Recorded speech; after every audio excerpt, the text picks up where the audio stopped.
Hello everyone, and welcome and thanks for joining our online Q&A session, where we're going to talk about some of the features of the arts degree here at the University of Glasgow, and particularly about some of the flexible features of our degree structure. We'll start by introducing our panel, and then I'll give a short presentation about our degree structure. And after that, we'll be answering questions from the live chat. So let's start by introducing ourselves. My name is Éanna O'Callaghan, and I'm the Chief Advisor in the College of Arts and Humanities. I'm also an academic within the college in the area of modern languages. So we have two of our current students on the panel. So I would just ask them each to briefly introduce themselves. Karima. Hi, I'm Karima. I've just finished my junior honours year, studying joint honours history and French. Thanks very much. Ewan. Hello, I'm Ewan. I've just finished my first year and I'm studying philosophy and politics. Great, thank you very much. And we also have two colleagues from the college advising office. Joanne. Hi everyone, my name is Joanne McFadden and I am the Advising Support Coordinator in the College of Arts. And Jenna. Hi, I'm Jenna Wright and I am the Advising Support Manager in the College of Arts and Humanities. Great, many thanks to everyone. So before we come to looking at questions posted in the chat, I'm just going to run through a short presentation about our degree structure and about how the degree works. So we're talking here about the MA Honours degree. Just to mention the title briefly, this is the title of the undergraduate arts degree that we have here at the University of Glasgow. Like in the other older Scottish universities, we use the title MA Honours for the undergraduate degree.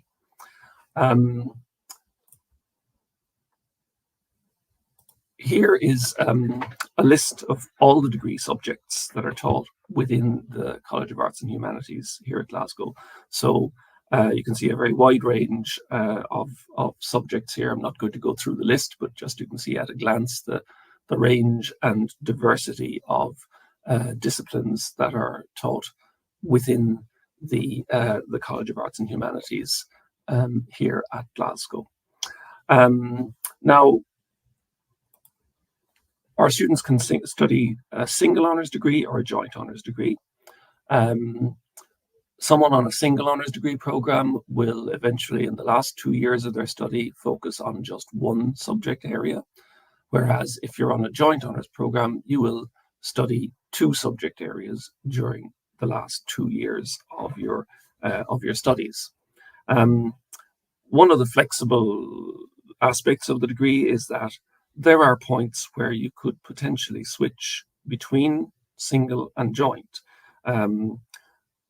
All of our students start by taking 3 subjects in first year, so there can be choices available arising out of that. There can be points where one can, for example, someone could start on a single honours degree programme, but you might enjoy particularly one of the subjects that you take in first year, and you could potentially end up switching to a joint honours degree with your original intended subject and that other subject.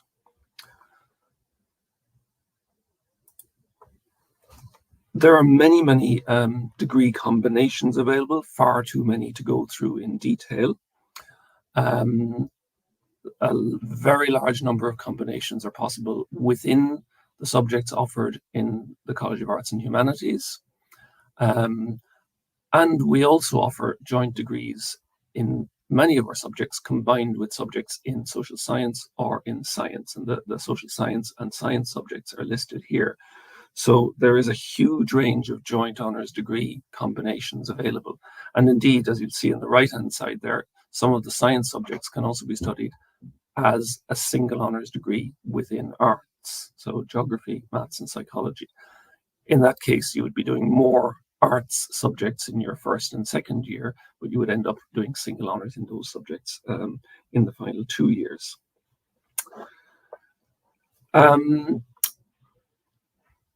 So what we're going to do is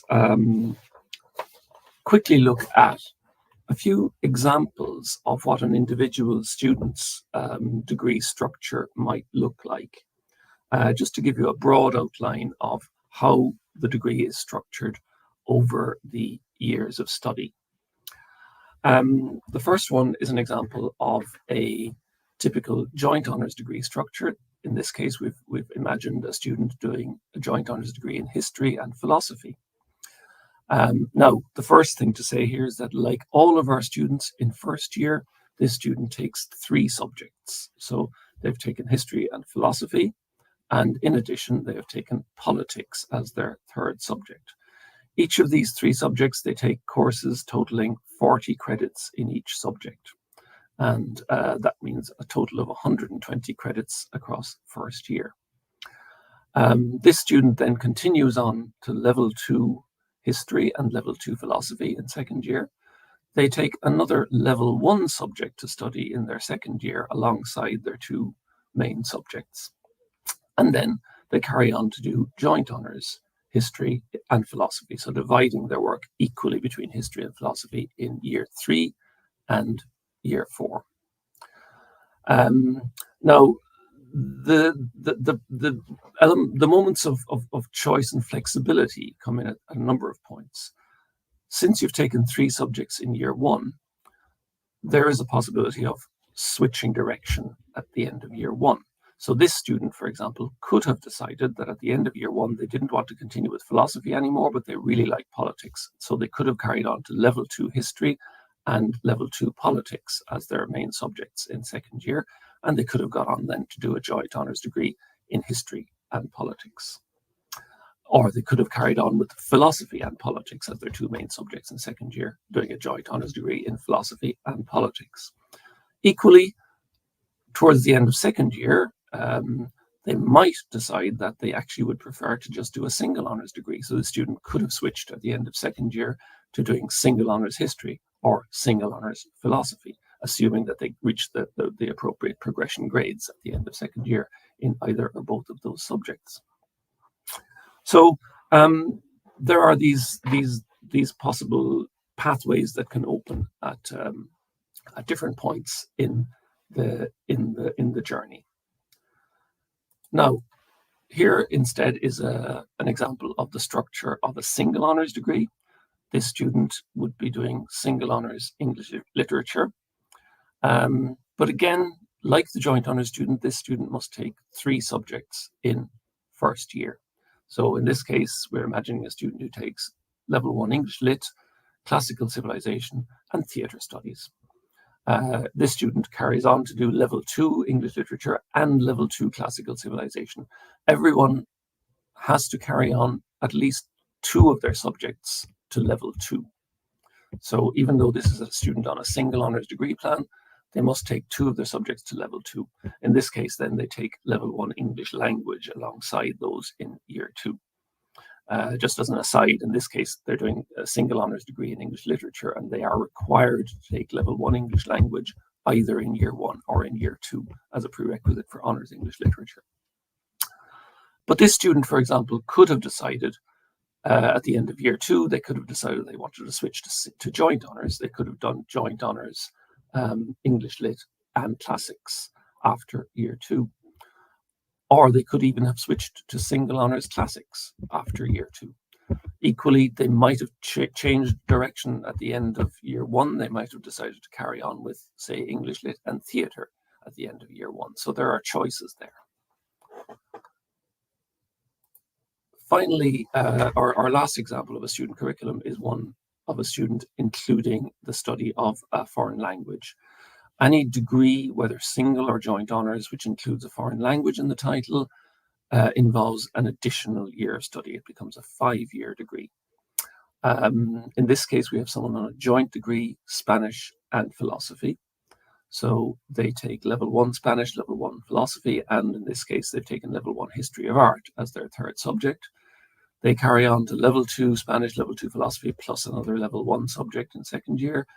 Then they go on the year abroad for Spanish, which year abroad for modern languages can be taken as a study year at one of our partner universities in the country in question, or there are other options. For example, people can do it as an English language assistant in a school through the British Council scheme, or there are some other work experience options as well. And then they come back to do joint honours Spanish and philosophy in their last 2 years. Similarly, this student could have chosen a different pathway after first year. They might have chosen to continue instead with Spanish and history of art. So they could have ended up doing a joint honours Spanish and history of art degree. Or they might even have chosen to switch to taking level 2 philosophy and history of art and dropping their Spanish. In that case, we would have switched them to the 4-year degree plan. They would have gone on to do level 2 Spanish, level 2 philosophy, level 2 history of art, and they would have gone on to do a joint honours degree in philosophy and history of art.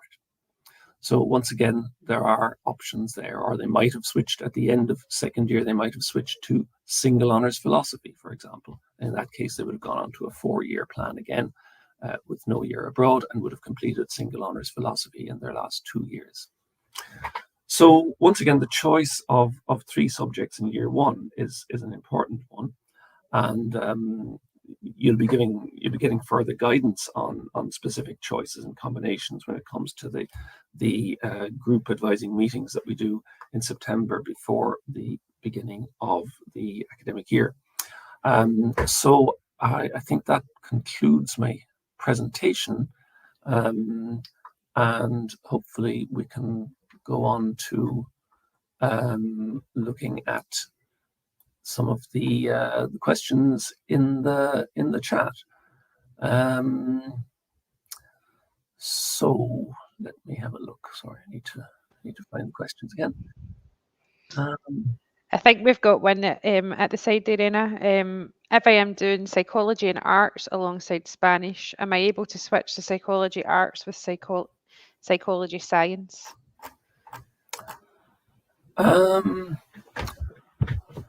Okay.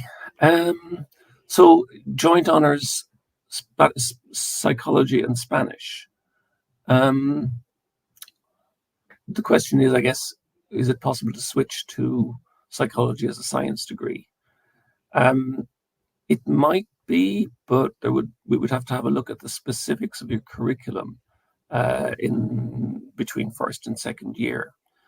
For a student on the arts degree, even if you're taking one of the science subjects, you have to take a minimum of 120 credits in arts subjects over years 1 and 2. There are similar rules for science, so that would be something that would need to be looked at in detail. Is there anything else we would need to add on that, Jenna? Yeah, we need to look at the entry requirements as well for both degrees to make sure that they were satisfied before they can transfer to a science degree, to make sure that initially, if there was to be a transfer, the subject would likely not permit a transfer if they didn't meet the entry requirements on entry to Glasgow as well. So that's another consideration. Yeah. I mean, I think the short answer is probably that we would initially, put you on an arts curriculum in year 1, and then the possibilities of transfer could be looked at a later stage, I think. Okay. So we've got quite a few questions coming in, Anna. Yeah. There's one here which might actually be good to open up to Karima and Ewan as well. So there was a question emailed in advance about what are the benefits of studying more subjects in a degree. And so I don't know, Anna, if you want to start that one, and maybe Karima and Ewan would like to come in on it as well and give their experience. Yeah. I mean, I think the key benefit in terms of what I've just outlined is that by taking 3 subjects in year 1, it opens up potential alternative pathways. And that is where the kind of the flexibility of the degree structure is grounded in that, really. But apart from that, there are other advantages, I guess. Would either of you like to have a go at that? Karima, would you like to say anything about that? Yeah, all I really have to say is that when I chose my subjects, I wanted to branch out more from just what they taught at school. So obviously now I do history and French, but originally I chose archaeology, which I knew was history-ish, but gave me a chance to do something a bit different with it to see if I enjoyed that. And it just gave me more of an insight into what I could study and look at. And then in second year, I did another language. I did Italian, which was, I absolutely loved it. And it just gave me something else to focus on and learn more about that I probably never would have if I just went in with a specific, I want to do this degree and I don't take any other classes. Yes. Yeah. Great. So it's about, I guess, a broadening of your horizons, but also giving you that flexibility, because you did actually switch from your original plan to a different one based on the subjects that you took. Ewan, do you want to say anything about that question? Yeah, I think it's really important because, particularly the Scottish curriculum, we're a bit more limited as to what schools deliver. So, for example, I've just finished my first year, and I'm about to continue on with philosophy and politics. However, when I applied to UCAS, it was for English literature and politics. And as much as I enjoyed my English literature course at level 1, I think it was very different to what I expected. And particularly, I'd done advanced higher English, and so I'd already experienced what it was like at SEQF level 7, but experiencing it in a new context and seeing what the options were for kind of advancing forwards into 8, 9, and 10 through the next 3 years of my education. And also having experienced philosophy, which was not taught at my schools, it's not taught in most schools in Scotland. It is very particular in where it's taught and at what level. It allowed me to really explore what those subjects looked like for me and realise actually that the pairing of philosophy and politics across the 2 colleges, so across the College of Arts and Humanities and across the College of Social Sciences, was a better pairing for me as well. As graduate opportunities, philosophy and politics are paired very, very well together. And the flexible degree, they're sat all 3 of them together as equivalent in first year as well. And so you're not pressured into picking one over the other. You have full choice over your progression. And I think there's many people who come into university perhaps with an expectation or weren't quite sure what they wanted to do, and so picked a couple of subjects. But that flexibility, I mean, I only chose philosophy during enrollment in September, just before I came to university, because it was an extra subject I needed to fill, and it turns out I absolutely loved it. So it really branches those forward, and as kind of Karima has already explained, it allows you to explore things that you weren't taught at school, or perhaps you'd like the opportunity to explore even more. And even if you don't continue with that 3rd subject, you don't switch on to that 3rd subject, the benefit of the flexible degree programme means that in 1st and 2nd year, you get to learn something new, you get to try something new, and it kind of takes a bit of pressure off the reminder that you've got a degree to do in your other subjects. It means you can explore, even just for a little while, other things that may interest you within each college. Great. And I see, just to pick up another question that's in the chat there, someone has asked, is it possible to continue all 3 subjects from year 1 into year 2? The answer is yes, it's possible. We don't recommend it normally. Normally, the normal sort of progression is that you continue your 2 main subjects into level 2, and you then switch to another level 1 subject in the 3rd slot in year 2. However, it is possible if a student is doing very well in all 3 of subjects in year 1, and they want to maybe sort of keep their options open for another year. It is something that we can approve, but in individual cases, they would sort of contact us in the arts advising service and we would look at it. So yes, it is possible, but it's not the norm. Thanks, Anna. The next question I can see on my screen is from Alice. Could you go on to year 3 to carry on one of your subjects while only having done it to level 1 if you started it in 2nd year? So normally, no. I'm sorry if I've understood the question correctly. I'm looking to see if I can see the question here. It's Alice Bertrand. Okay. So I can jump in here if that's easier. Yeah. There are very few subjects that will allow you to go straight into junior honours in a subject. Social sciences offer 3 that I know of. There are very few within the College of Arts and Humanities. Central East European Studies, if you perform extremely well, will allow you into honours from your year 1 grades. Economic Social History and Social Public Policy are the same. So there are some exceptions, but normally the answer is no. But there can be some possible exceptions. Yeah. Okay. And then we've got, does Gaelic count as a foreign language to be able to have a similar experience between years 2 and 3? So we do have a Gaelic immersion degree. Anna, you can talk to that. Sure. I mean, there is, yes, there is, for the Gaelic degree, there is an option of making it a 5-year program with a Gaelic immersion year. I don't know an awful lot of detail about that, but it does exist where it would become sort of broadly analogous to the structure of the foreign language degree. So there is a possibility there for that. Yeah. And you don't need to apply initially for that. You can, if you get to the end of year 2 and decide, oh, I really enjoyed Gaelic, as some of our students have this year, and would be interested in extending the degree to a 5-year degree and doing your immersion year, then you can switch at that point, providing you meet the progression criteria. So it's quite flexible in that you don't need to be coming in with that in your mind or have applied for that on UCAS. That's something else to note as well. So there's absolutely, that opportunity does exist. Right. So the next question I can see, do you want me just to keep going through them like carry this? on, Jenna, absolutely, yeah. So from Dora, just to clarify, if you do English Lit single honours, are you required to take at least level 1 in English language and linguistics? And the answer is yes. Yes, you can take that either as your third subject or your second or third subject in year 1, or it could be taken as your third subject in year 2. But either in first or second year, you do have to take level 1 English language and linguistics in order to go on to do single honours English Lit. Yeah. And then we have one asking about a confirmed unconditional offer. When would I be able to choose my first year courses?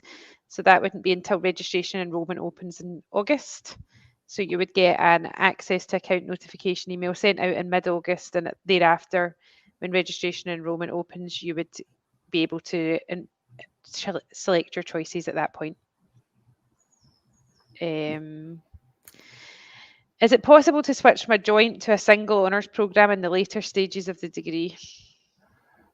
Yes, essentially. I mean, it depends what you mean by later stages. There are a few sort of caveats around that, I suppose. Certainly, you can switch from joint to single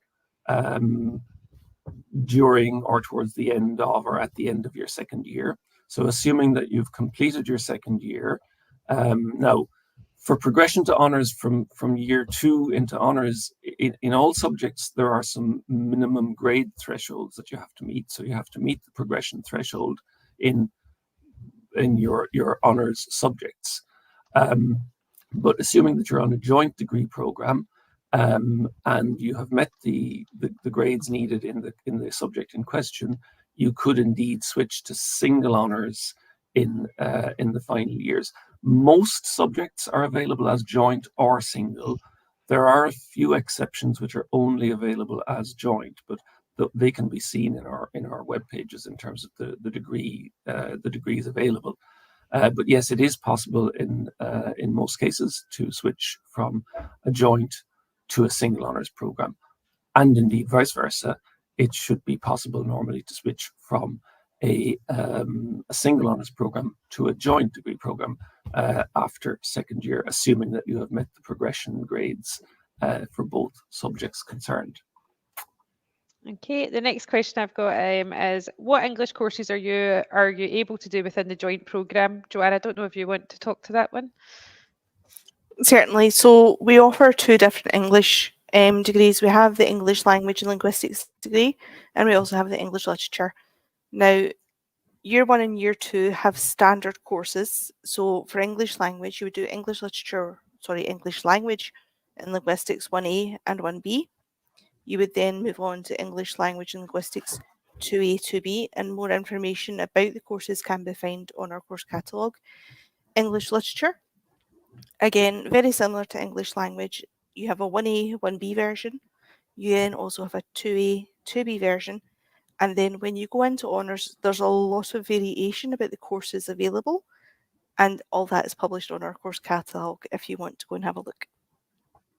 And I guess we could add that there are also courses available in Scottish literature, and in comparative literature, both of which are similar types of degree courses involving the study of literature.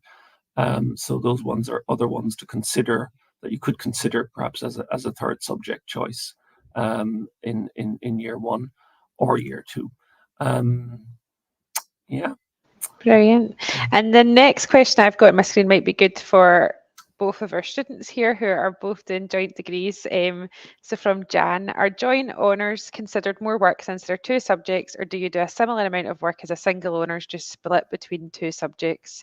So I don't know if Ewan and Karima, if you want to come in here and give your experience of doing a joint honours degree. Maybe Karima, since you're in your junior honours year, you could kick off with that. Yeah, absolutely. In first and second year, it was all like a standard amount of work between the three subjects. It was fine to juggle all three subjects, especially going into second year when one of those subjects is level 1 while the other two are level 2. But as I'm in my honours years, I've just finished junior honours. For my course, since it is a joint honours, I basically do half the amount of work that like a single honours in history would take. They do like 6 classes, but I only need to take 3, and then my French is like another 3, whereas a single honours French would do 6 again.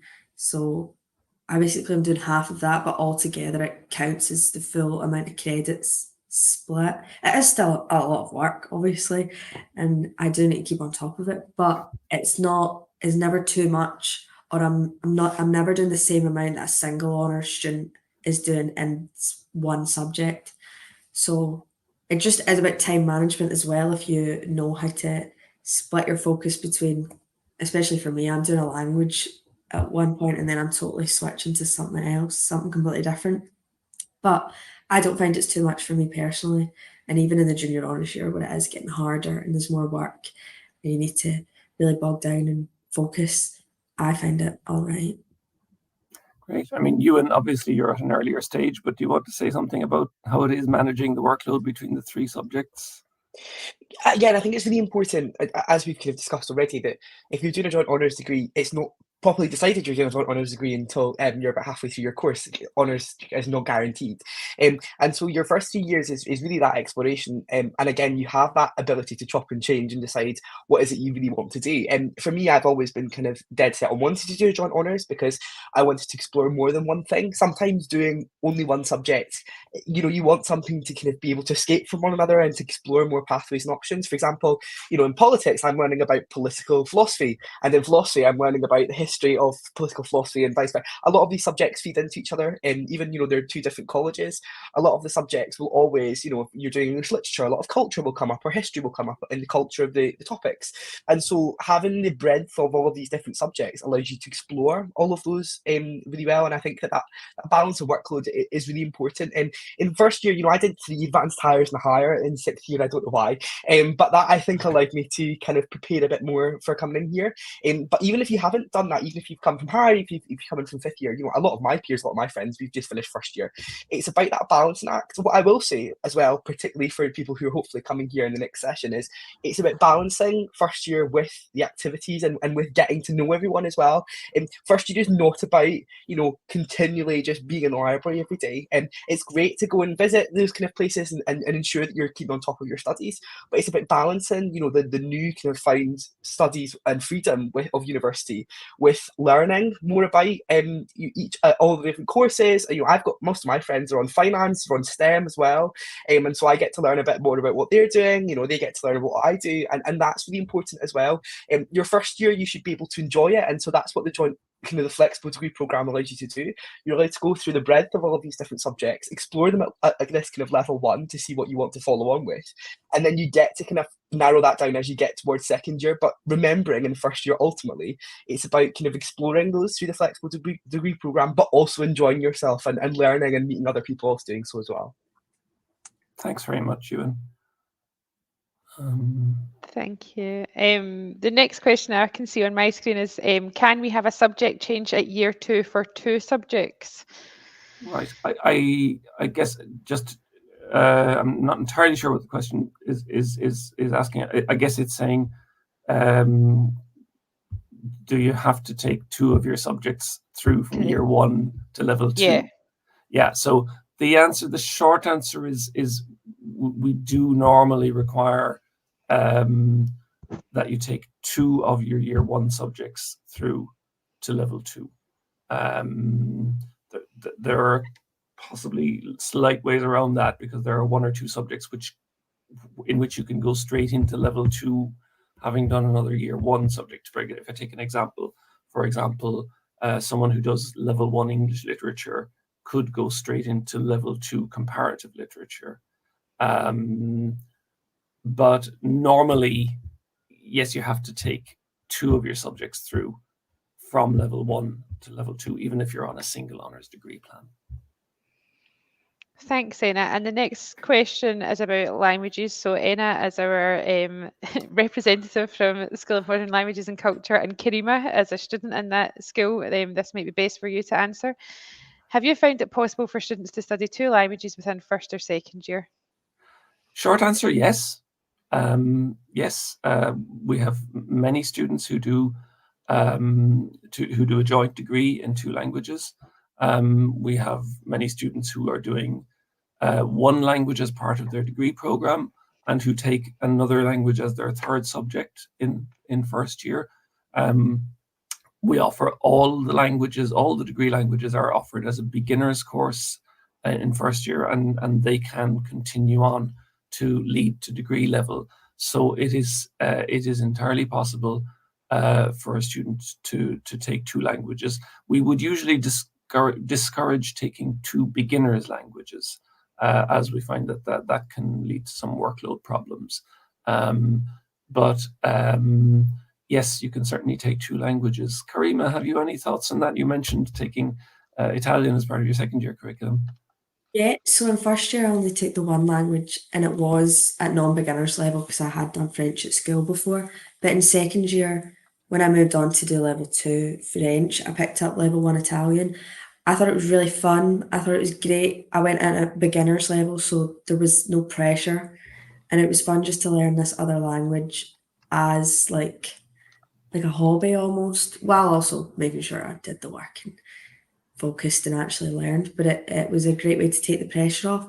But also, as a language student, a lot of the people I'm in classes with are joint language students. A friend of mine right now is in Spain doing her semester abroad. She is a joint French and Spanish student, and she finds it absolutely fine doing the 2 languages. It's not confusing, it's not hard or anything, and because they're both in the modern languages school, they are catered to make it easy for you to study 2 languages. So I definitely think it's possible if it's something you're interested in. Don't discount it because you think, oh, this might be too hard. There might be too much overlap or anything. They are catered for you to be able to do 2. And she also did 3 languages in her first year as well. So it is possible, absolutely. Great, thanks very much. So the next question I can see is from Sophie.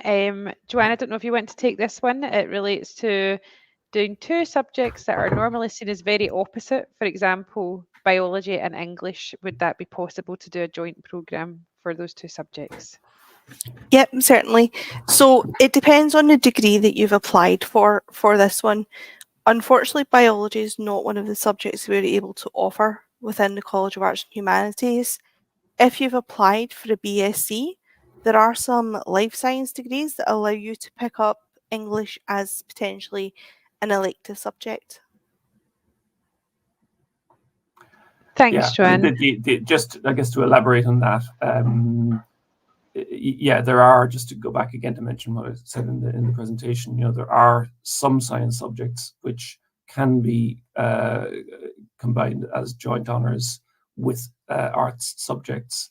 They are maths, geography, psychology, and computing science.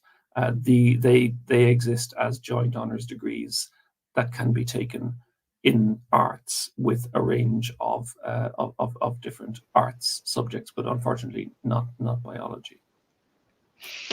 Thanks, Senna. So the next question we've got is about choosing a third subject, which is a social science or science subject. Does that affect the amount of credits that you have to take, or do credits have to come from the College of Arts and Humanities? And I'm going to pass back to Joanne, I think, for this one. Joanne, if you're happy to answer that. Certainly. So the degrees within the College of Arts and Humanities require you to complete 120 credits taught within the College of Arts and Humanities by the end of year 2.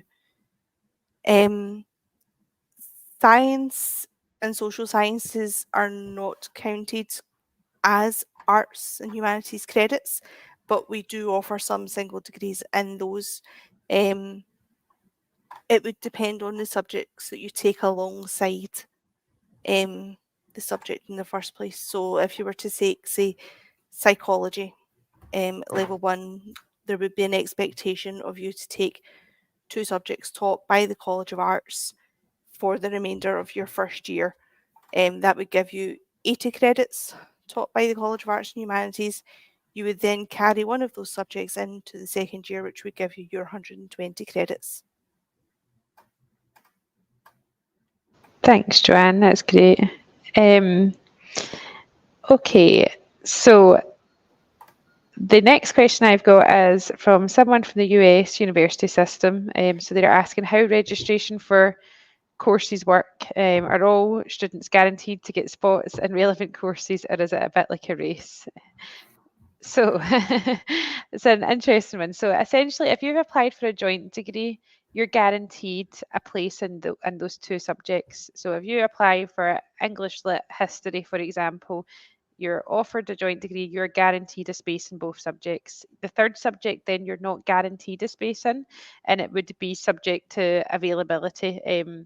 So the answer is it's a race to an extent almost, but not quite. I mean, we would hope to be able to offer students or try to match them as best as possible to their interests. It's not always possible, but for at least the subjects that you've applied for a degree in, you would be guaranteed a spot in them.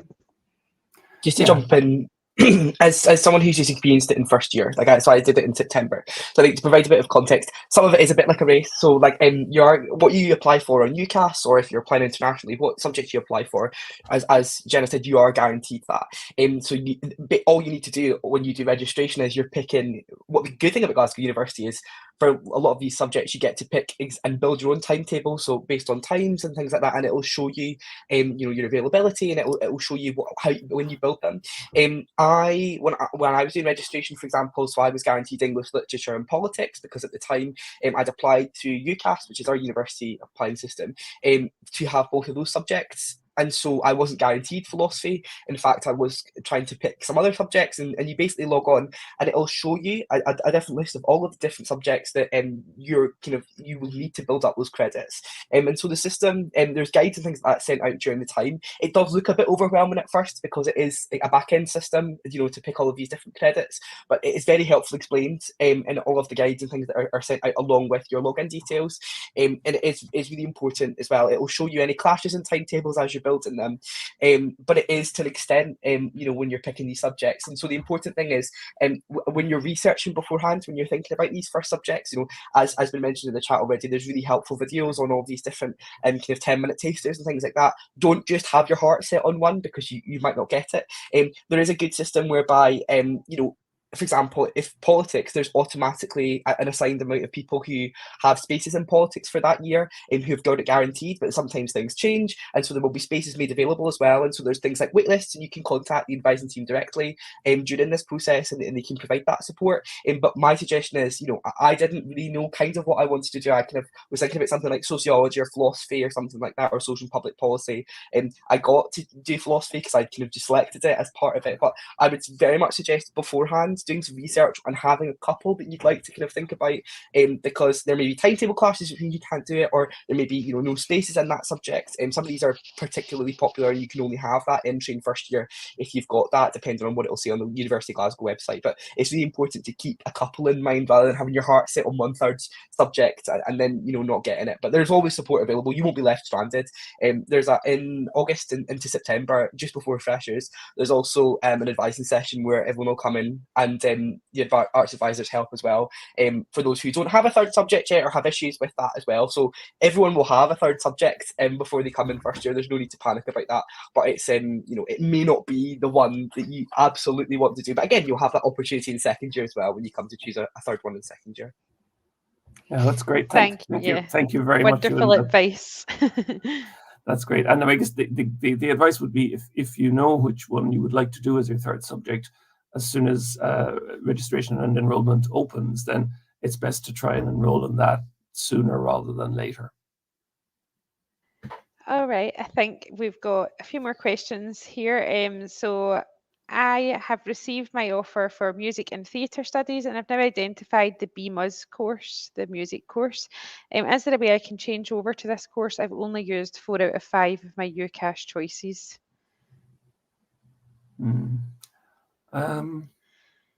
So, yeah, Jenna, I think, do you want to take that? Yeah. I think because you've not applied directly for BMUS and been offered for the MA, it might be difficult. We can look into it for you. But I think as you've not applied for that on your UCAS application, we may run into difficulties. However, if you want to email us separate to this, we can follow up that discussion offline.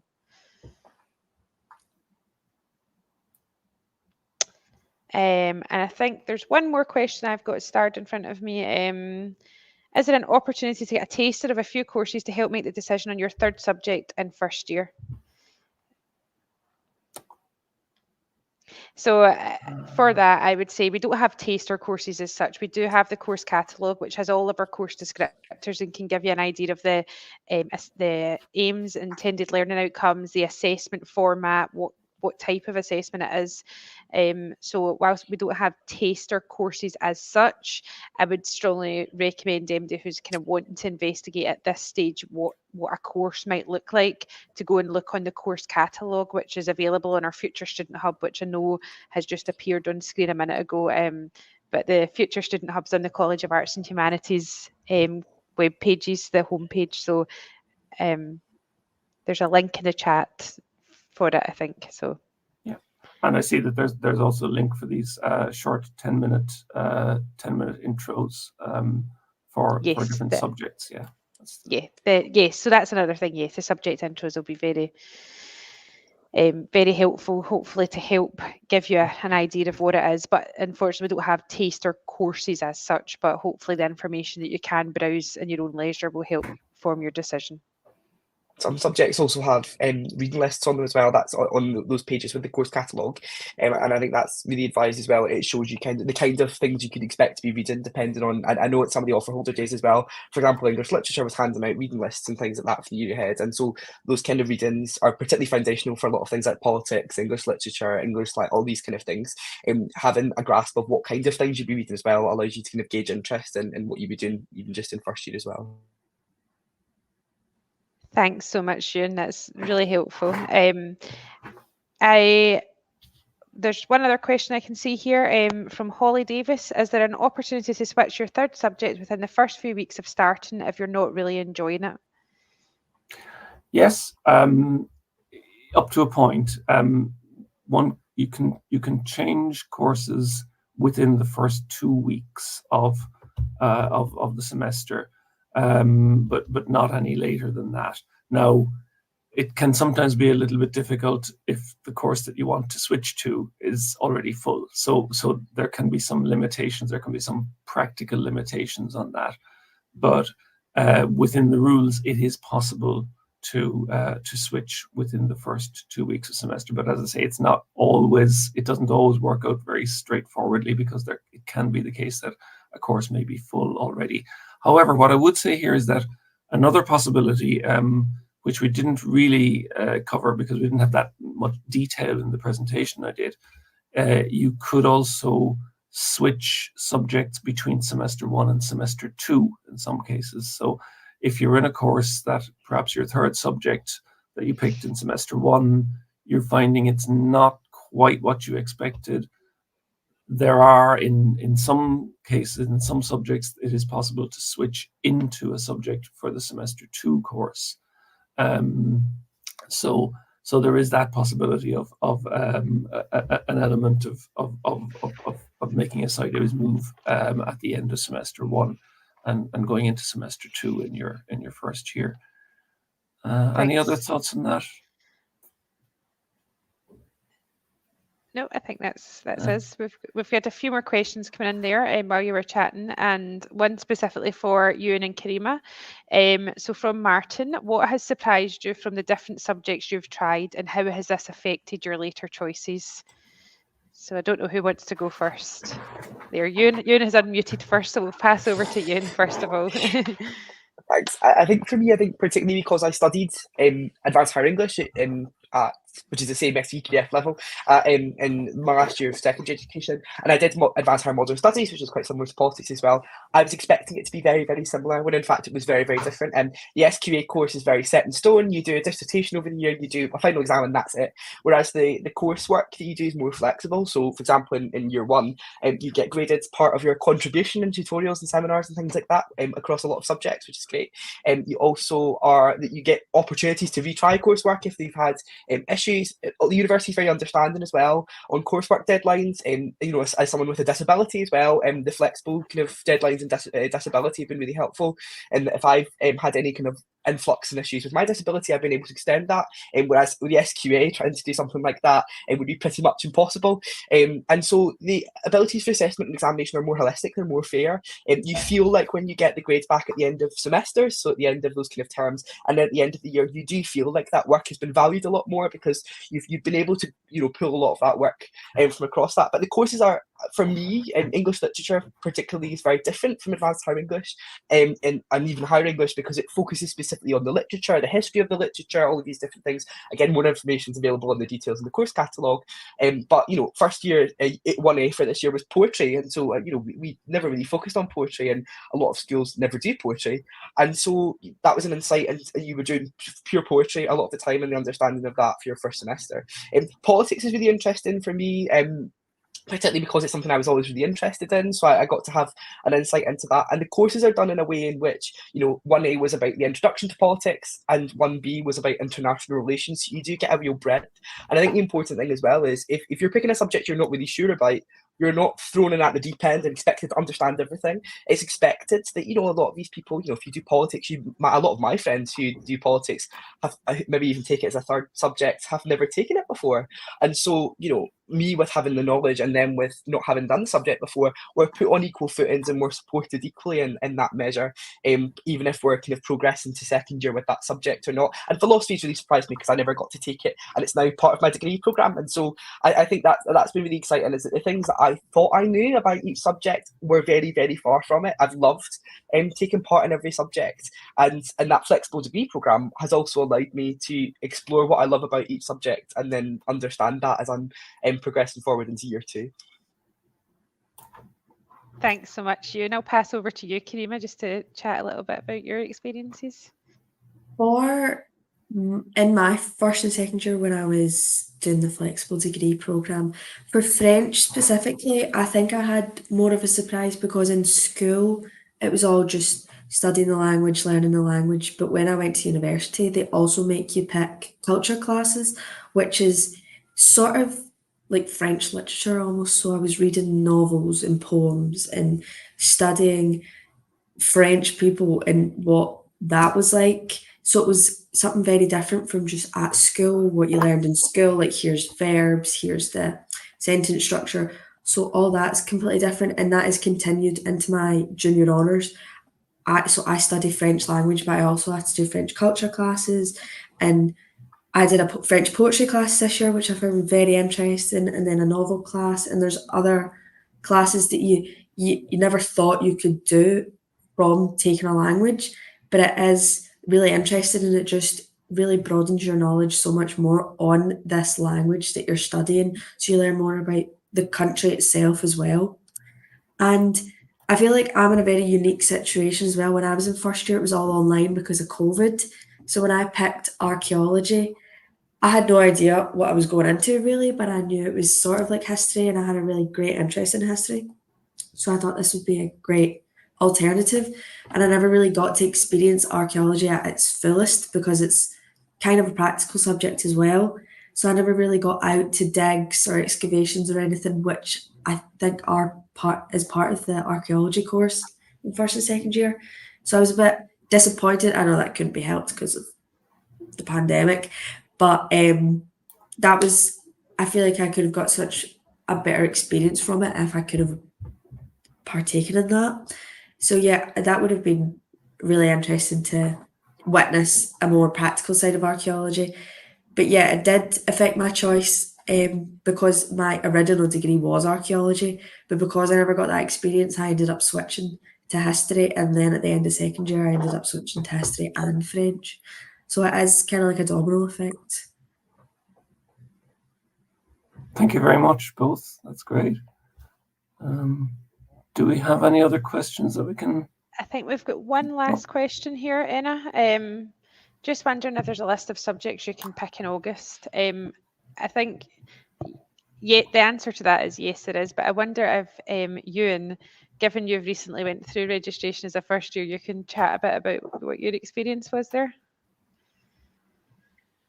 Yeah, so in terms of the subjects you can pick, it's a very broad range. And so the good thing about that is, again, all of the combinations are on the Glasgow University website for the actual kind of joint degrees, but the ability to pick all of the different subjects, there's more information about that as well, but broadly they'll fall within the colleges. What's really good, for example, about me doing a joint degree between the College of Arts and Humanities and then the kind of and the social science college as well, is that I got the option from both colleges to pick, and for both this year and next I'll be able to pick different courses from that. And so for the College of Arts and Humanities, you've got a really good choice as well. If you search the College of Humanities, you'll be able to find all of the different subjects that's offered there, and then so you can have an idea and again pick a couple of them. And if you're doing a joint degree over multiple colleges, you will typically also get the option to pick from different ones. But as Joanne mentioned earlier, if you're doing the College of Arts and Humanities, it's expected that you will do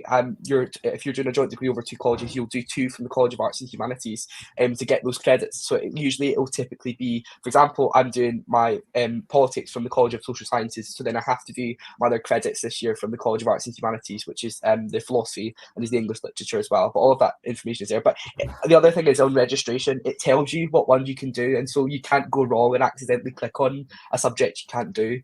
Typically it is very clear about the different things you're expected to do and the subjects that will be able to fill those credits, and when you finish registration it will tell you if you've met the requirements for the degree or not. So again, the Arts and Advising will be looking over every single student during those sessions and making sure that there's no mistakes anyway. So by the time you come here in September for your first class, there will be there's no kind of panics or anything like that about doing the wrong courses or picking the wrong credits or things like that. Yeah, absolutely. Thanks, Ewan. I mean, the only thing I would just say, just thinking about the third subject and what subject to choose for your third subject, it is a good idea to pick as your third subject something that could potentially be combined as a joint honours degree with at least one of your other two subjects.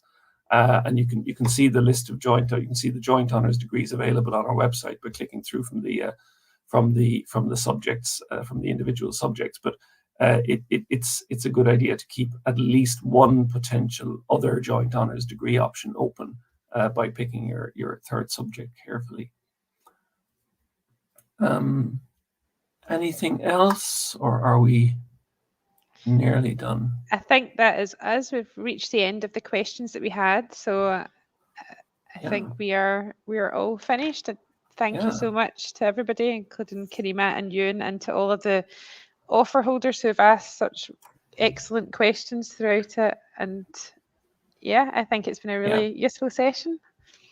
Yeah, thank you all very much. And again, I would echo what Jenna said there. Particular thanks to Karima and Ewan for making such excellent and thoughtful contributions. Okay.